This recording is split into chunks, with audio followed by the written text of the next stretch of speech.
Welcome back. I hope you've been enjoying this walk through the book of James in our daily Bible devotional series. Today we wrap it up in chapter 5. A strong warning is given to the wealthy who acquire riches through injustice and selfishness. Their fortunes will diminish, and the cries of those they have wronged have reached the ears of the Lord. Believers are called to be patient in suffering, waiting for the Lord with the same diligence as a farmer awaiting rain. They are reminded of Job's endurance and the Lord's compassion. Integrity matters. Thus, complaining against one another is discouraged, and individuals are encouraged to let their yes be yes and their no be no. Prayer is emphasized as a powerful tool in every situation, whether in suffering, joy, or sickness. Those who stray from the truth should be gently guided back, for turning a sinner from error saves a soul and brings great spiritual restoration. Several things being pulled together in that last chapter. It seems like Christians are being pictured as the poor or those who are mistreated. They need to know that God is there, sees everything. He's involved in all of it. We shouldn't turn on each other. In fact, we should be helping each other. I think those are some powerful ideas. Christians must remain patient during difficult times, trusting that God sees how others mistreat us and that He will act on our behalf. It's easy to complain or lose heart, but we're called to endure with faith. Like Job, we can hold on even when we do not comprehend everything. We are also encouraged to pray in every season. God invites us to communicate with Him throughout every season and every circumstance of our lives. Our prayers are significant. Furthermore, we have a duty to one another.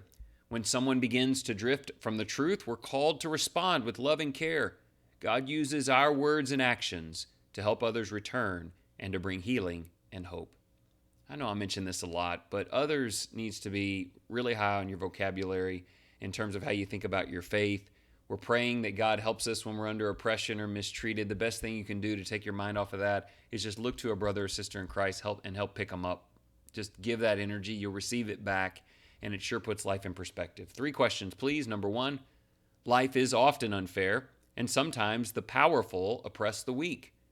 How do you stay patient and controlled when others treat you poorly? Maybe especially when they exert their power over you that they have in this life. How in the world do you stay patient through that? Question 2, how vital is communal prayer to you? Have you ever had elders pray over you? Why should you ask faithful people to pray with you and for you?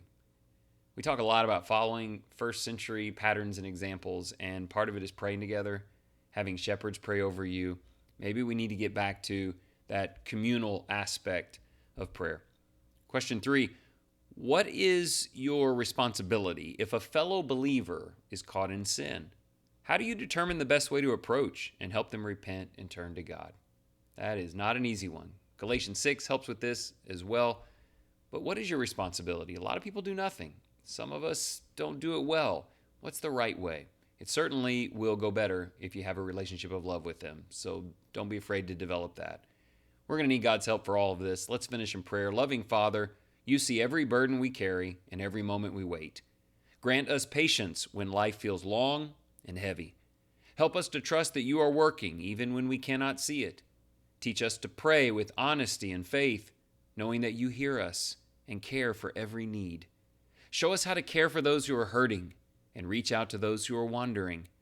May our words bring healing and our actions reflect your compassion.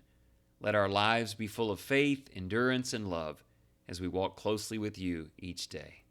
Words and action reflecting God's compassion. I hope that your life is filled with the compassion of God and you know it, and that'll sure help you when others are treating you poorly or when others are in need.